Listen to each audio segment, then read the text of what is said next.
Hello అండి. Hi. Welcome back to our channel. ఎంతో tasty and healthy అయిన beans పెసరపప్పు కర్రీ చాలా టేస్టీగా సింపుల్ ఎలా చేసుకున్నామో చూసేద్దాం రండి. దానికోసం నేను బీన్స్ ఇవి ముందుగానే కట్ చేసి తీసుకున్నాను సన్నగా.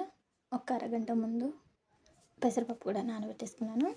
తర్వాత ఒక కడాయి తీసుకొని దాంట్లో 2 లేదా 3 టేబుల్ స్పూన్ల ఆయిల్ అనేది వేసుకోవాలి. ఆయిల్ హీట్ అయిన తర్వాత దీంట్లోకి ఆవాలు, జీలకర్ర, పోపు దినుసులు ఉంటాయి కదా, అవన్నీ వేసుకోవాలి. అవి చిటపట్టు అంటూ ఇలా వేగిన తర్వాత దాంట్లోకి ముందుగా కట్ చేసి పెట్టుకున్నాం పచ్చిమిర్చి, ఉల్లిపాయలు వేసుకోవాలి. ఇవి వేసుకొని ఒకసారి అటు ఇటు కలిసేలా కలిపేసుకోవాలి. ఇలా కలుపుకొని తర్వాత మూత పెట్టేసుకోవాలి. ఒక 2 minutes అలా ఇలా మూత పెట్టుకోవడం వల్ల ఈ ఉల్లిపాయలు అనేటివి తొందరగా మగ్గుతాయి కదా. తర్వాత మూత తీసేసుకొని దీంట్లోకి అల్లం వెల్లుల్లి పేస్ట్ వేసుకొని పచ్చివాసన పోయేంత వరకు ఫ్రై చేసుకోవాలి. చూడండి, ఉల్లిపాయలు కూడా కొద్దిగా కలర్ చేంజ్ అయిపోయాయి. తర్వాత దీంట్లో మెయిన్ ఇలా పండు మిర్చి ఉంటాయి కదా, అవి ఇలా సన్నగా కట్ చేసుకొని వేసుకోవాలి. టేస్ట్ బాగుంటుంది. ఇవి వేసుకొని ఇలా మొత్తం కలిసేటట్లు కలిపేసుకోవాలి. తర్వాత దీంట్లోకి చిటికెడంత పసుపు యాడ్ చేసుకొని కలుపుకొని తర్వాత దీంట్లో మనం పక్కన కట్ చేసి పెట్టుకున్నాం కదా ఈ బీన్స్, అవి ఇందులో వేసుకోవాలి.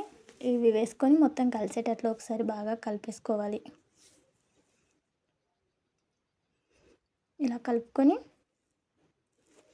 మూత పెట్టేసుకోవాలి మగ్గే వరకు.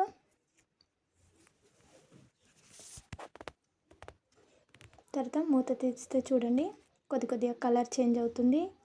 లైట్గా వాటర్లా వస్తున్నాయి. ఇలా రావాలి. అప్పుడు మళ్ళీ కలుపుకోవాలి. సేమ్ మధ్యలో ఇలా చెక్ చేసుకుంటూ ఉండాలి. మధ్యలో కలుపుకుంటూ ఆయిల్లోనే ఫ్రై కావాలి. తర్వాత దీంట్లో మనం పక్కన నానబెట్టుకున్నాం కదా, ఆ పప్పు తీసుకొని వాటర్ నంపేసుకొని వేసుకోవాలి. ఇలా పప్పు వేసుకొని మళ్ళీ కలుపుకోవాలి. ముందుగా బీన్స్ కొద్దిసేపు నూనెలో ఫ్రై అయిన తర్వాతనే పప్పు వేసుకోవాలి. బీన్స్తోనే వేసుకోకూడదు. ఇలా మొత్తం కలిసేటట్లు పప్పు బీన్స్ కలిసేటట్లు కలుపుకొని మళ్ళీ మూత పెట్టేసుకోవాలి. దీంట్లోకి వెల్లుల్లి కారం అయితే టేస్ట్ చాలా బాగుంటుంది.